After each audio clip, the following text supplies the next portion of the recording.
अस्सलामु अलैकुम वरहमतुल्लाहि वबरकातुह। भाई, वीडियो मत ऊपर करो। इस वीडियो में सीखने वाला कुछ बात मिलेगा, सीख के जाओ। क्या मंजर होता होगा वो जिसकी शादी हुई है और 7 दिन के बाद उसका एक्सीडेंट हो जाए। मेरी वालदा ने मेरा पैखाना धोया।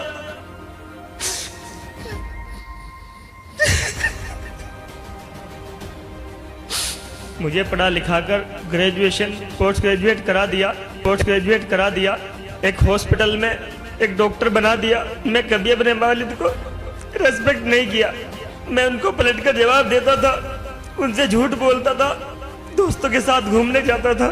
जब मुझे रियलाइज हुआ मेरे वालिद को एक साइलेंट अटैक आया था, जिनको मैं सबसे अजीज दोस्त मानता था वो मेरे साथ नहीं खड़े हुए। उन्होंने मुझे तनहा छोड़ दिया। अल्लाह का एहसान और करम है, मेरे वालिदैन जिंदा है और मैं इस मंच के माध्यम से उनसे माफी मांगना चाहता हूं कि मैं जीवन में कभी झूठ नहीं बोलूंगा, कभी झूठ नहीं बोलूंगा। मैं उनको कभी सताऊंगा नहीं, कभी उनसे ऊंची आवाज में बात नहीं करूंगा। मैं सभी को आपको यही कहना चाहता हूँ, ये प्लेटफॉर्म हम सबको इतना बढ़िया मिला है, तो जमा सर से इंस्पायर होकर के अगर आप एक छोटी सी चीज भी सीख के यहाँ से चले गए तो आपकी जिंदगी संवर जाएगी। मैंने कहा ना आपको कि आप बीमार हो जाओगे, आप 40 दिन नहीं 40 साल भी रहोगे हॉस्पिटल में। 40 साल तक पखाना धुलाती रहेगी माँ। अगर माँ अंधी भी है ना, फिर भी आपका पेशाब पखाना धुलाती रहेगी वो। इसी का नाम माँ है। मैं गांव से आता हूं और मेरे वालिदैन पढ़े लिखे नहीं हैं।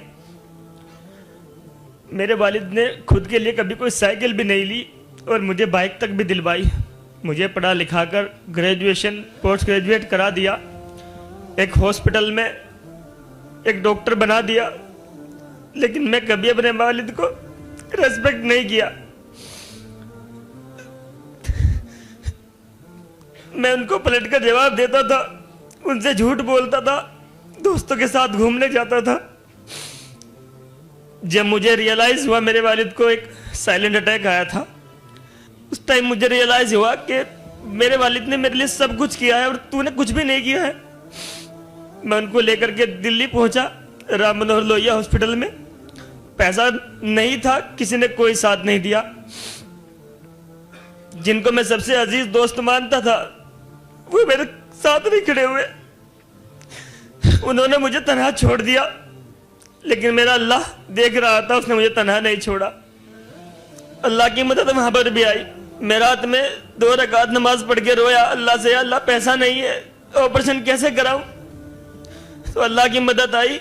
हॉस्पिटल के अंदर एक मैनेजर ने बोला कि तुम्हारे पास इनकम सर्टिफिकेट है। मैंने कहा जी है, घर पे है पापा का। तो मैं वो सर्टिफिकेट मंगाया और मंगा करके उनको दिखाया। मेरे वालिद का ऑपरेशन बिल्कुल फ्री ऑफ कॉस्ट हुआ। तो उस वक्त मुझे रियलाइज हुआ कि जीवन में वालिदैन की खिदमत करना कितना लाजिम है। शायद उनकी दुआओं की वजह से आज वो ऑपरेशन हो पाया और अल्लाह ने मुझे वो डायरेक्शन दिखाई। और एक सबसे बड़ी कमी जो मेरे अंदर थी, झूठ बोलना। मैं सर की जब वीडियो देखा करता था 2019 में 19-20 में, तो कोविड चल रहा था 20-21 में, और मैं कोटद्वार में था, सर्विस कर रहा था, कोविड के मरीज को देख रहा था। तो मुझे वहां पे एहसास हुआ कि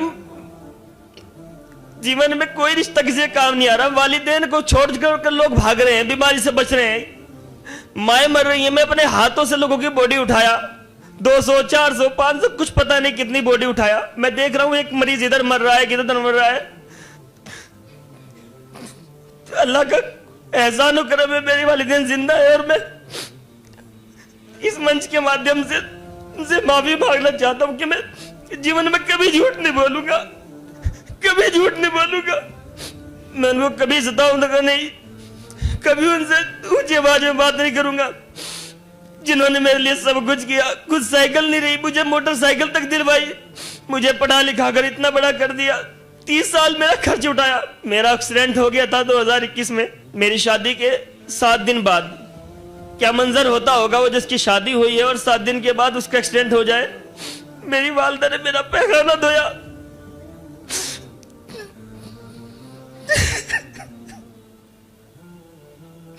मैं सभी को आपको यही कहना चाहता हूँ, ये प्लेटफॉर्म हम सबको इतना बढ़िया मिला है, तो जमा सर से इंस्पायर होकर के अगर आप एक छोटी सी चीज भी सीख के यहाँ से चले गए तो आपकी जिंदगी संवर जाएगी। मुझे यकीन है कि आप इतना वालिदैन को सताया नहीं होगा, क्योंकि वालिदैन की दुआओं से तो आप डॉक्टर बने हो माशाल्लाह। लेकिन खड़े होकर के बोलना कि नहीं वालिदैन को मैंने सताया, झूठ बोला मैंने, और थैंकफुल है आप कितनी दर्द लेकर एक्सीडेंट होने के बाद, हालांकि बीवी खिदमत करना चाहिए, पखाना कौन धुला रही है? माँ धुला रही है, इसको माँ कहते हैं। मैंने कहा ना आपको कि आप बीमार हो जाओगे, आप 40 दिन नहीं 40 साल भी रहोगे हॉस्पिटल में, 40 साल तक पखाना धुलाती रहेगी माँ। अगर माँ अंधी भी है ना, फिर भी आपका पेशाब पखाना धुलाती रहेगी वो। इसी का नाम माँ है, क्योंकि माँ में अल्लाह वो मोहब्बत डालता है माँ के सीने में बच्चों के लिए। काश बच्चे वो समझ जाएं उस मोहब्बत को। जवानी में जो हार्मोन्स की वजह से जो लव हो जाता है नौजवान बच्चे बच्चियों को, उस मोहब्बत को तो समझ पा रहे हैं आप लोग। जब लाइफ पार्टनर्स बनाने की कोशिश करते हैं वहाँ तो मोहब्बत को समझ रहे हैं, लेकिन माँ की मोहब्बत की भी तो समझो ना आप लोग। जो अल्लाह मिसाल ले रहा है, मैं कितना चाहता हूँ पता है बंदो, एक माँ जितना चाहती है ना उससे 70 गुना ज़्यादा चाहता हूँ। एक गर्लफ्रेंड जितना चाहती है ना, एक लैला जितना चाहती है ना, अल्लाह ने ऐसा नहीं कहा। क्या मिसाल ली अल्लाह ने? माँ की मिसाल ली। और उस माँ की मोहब्बत को आप लोग समझ ही नहीं पा रहे हैं। अजीब हाल है नौजवान बच्चियों का, नौजवान बच्चों का। अस्सलामु अलैकुम वरहमतुल्लाहि वबरकातुहू।